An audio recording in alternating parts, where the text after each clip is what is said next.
मेरठ के मशहूर एडवोकेट तरुण शर्मा ने आज एक पत्रकार परिषद ली है और इस पत्रकार परिषद में उन्होंने झा होम्स और अन्य पार्टनरों के खिलाफ में कई सारे गंभीर आरोप लगाए हैं। आइए पहले हम सबसे पहले समझते हैं कि क्या पूरा मामला है और वो किस तरह के चीटिंग और फ्रॉड की बात कर रहे हैं। ये तरुण शर्मा जी, जो आपने पत्रकार परिषद ली, उसमें क्या मामला है, किसके खिलाफ में क्या हुआ है? नहीं, हमारा ये जो विषय था, मेरे क्लाइंट थे मिस्टर विवेकानंद झा साहब, जो एक फर्म में पार्टनर थे जिसमें प्रशांत वगैसे और विनोद वगैसे और उनकी माताजी पार्टनर थी।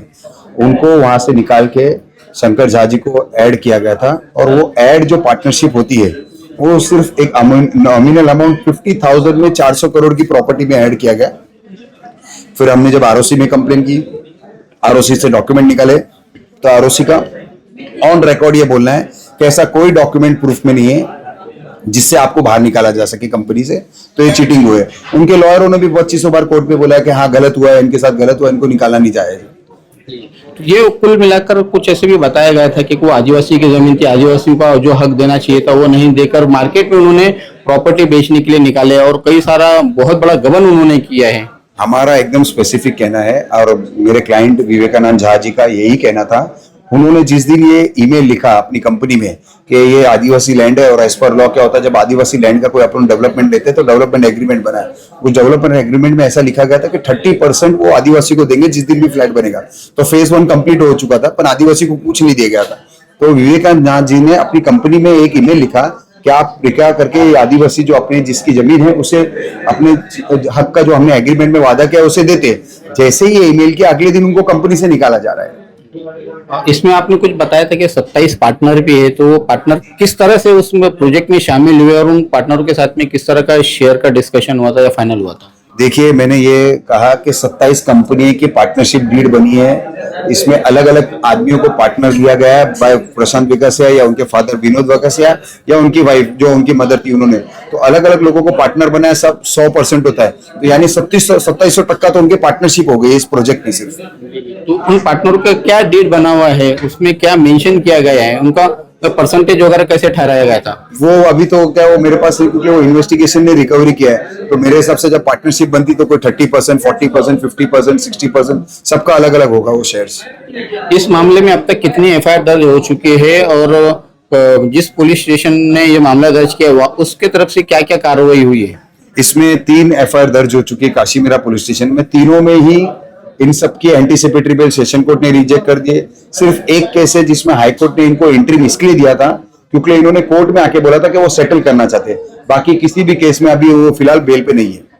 इसमें आपने झा होम्स के जो शंकर झा है उनका भी जिक्र किया है कि वो भी इसके अंदर एक पार्टनर है और वही अभी वहां पर प्रॉपर्टी बेच रहे हैं, तो उनका पूरा क्या रोल है इस पूरे मामले में? नहीं, वो जब मेरे पार्टनर, मेरे जो क्लाइंट थे विवेकानंद जी को जब बाहर निकाला गया तो उनको इम्प्लीकेट किया गया था एज अ पार्टनर। तो हमारा सबसे बड़ा एलिगेशन वही था क्योंकि 50,000 में वो पार्टनरशिप में एंटर हुए।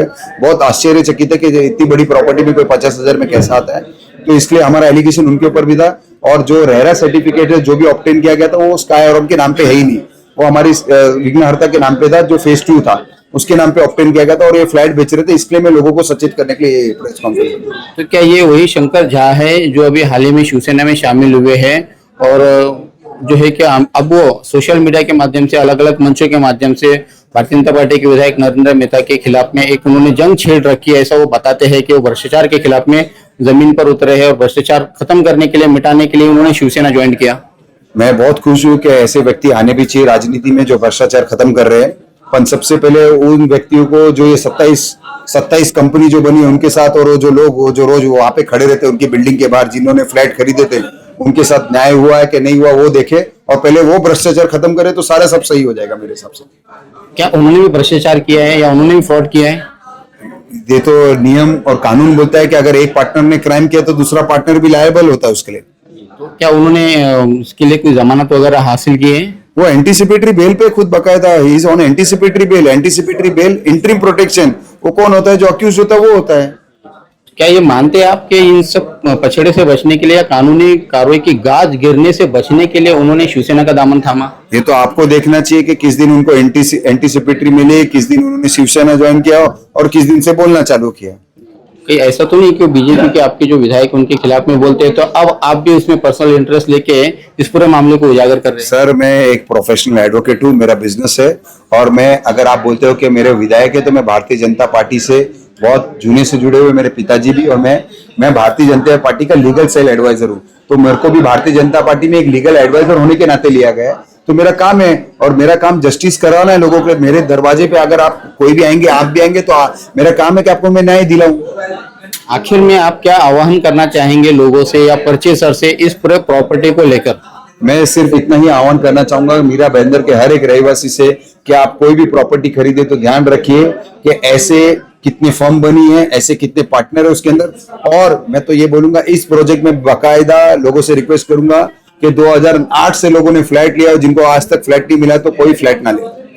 धन्यवाद सर हमसे बात करने के लिए। ये थे एडवोकेट तरुण शर्मा, जिन्होंने मीरा भाईंदर शहर के नागरिकों से आज एक पत्रकार परिषद लेकर आह्वान किया है कि अविघ्न हरता नामक जो प्रॉपर्टी है उसमें कोई जाए नहीं, वहां पर अच्छी तरह से जांच पड़ताल करके ही वहां पर पैसा इन्वेस्ट करे या वहां पर घर खरीदे, क्योंकि कई सालों से लोगों ने वहां पर जो पैसा दे रखा है उनको अब तक का घर हासिल नहीं हुआ है, उनको अपना पैसा देने के बाद में खुद का मकान नहीं मिल पाया है। ऐसे भी गंभीर आरोप एडवोकेट तरुण शर्मा ने लगाए हैं। इस पूरे मामले में हम जरूर शंकर झा और उनके जो पार्टनर है उनका क्या रोल है, उनकी क्या भूमिका है, वो प्रतिक्रिया भी आपको सुनाने की जरूर कोशिश करेंगे। आप देख रहे हैं कैमरामैन आरिफ कुरैशी और साबिर शेख के साथ ऑन रिकॉर्ड मीरा भाईंदर। धन्यवाद।